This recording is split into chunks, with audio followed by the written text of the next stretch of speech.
Hello সবাইকে, good morning. টানা অনেক দিন বৃষ্টির পর আজকে আমাদের এখানে রোদ উঠেছে, তবে জানি না কতক্ষণ থাকবে, কারণ মাঝে মাঝেই আবার মেঘ করছে। তবে আজকে আকাশটা দেখতে বেশ ভাল লাগছে। আজ হবে সোয়াবিন আলুর তরকারি, তাই দেখো মা এখানে সোয়াবিনগুলো জলে ভিজিয়ে রেখেছে আর আমি এখন আলুটা কেটে দিচ্ছি।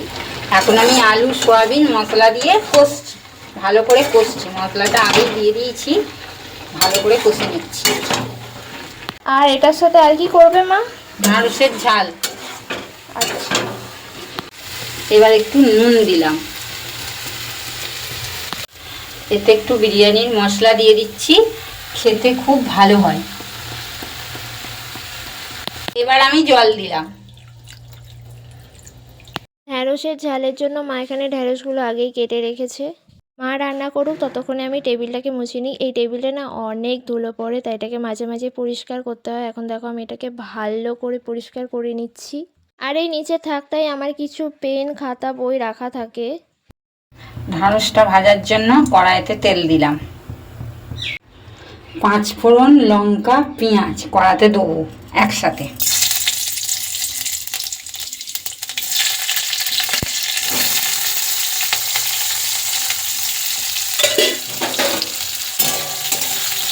ভালো করে ভাজবো।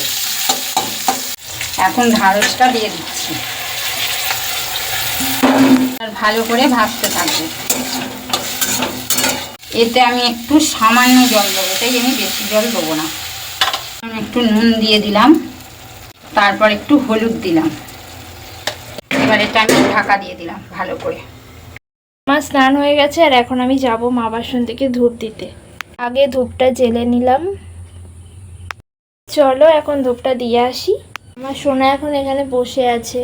ও একটু আগেই এলো বাড়িতে, বাইরে থেকে খেয়ে দে। এখন ও রেস্ট নেবে, ঘুমাবে, তারপর আবার যাবে, কি তাই তো? হলো মা বাসন্তীর মন্দির, ওই যে মা।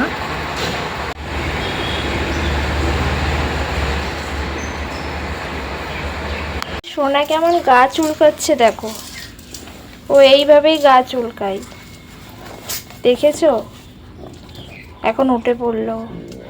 আজকে দুপুরের মেনু এখানে আছে সাদা ভাত, এটা হলো ঢ্যাঁড়সের ঝাল, আর এখানে আছে আলু দিয়ে সয়াবিন দিয়ে একটা সুন্দর তরকারি। তো চলো এখন তাড়াতাড়ি করে খেয়ে নিই।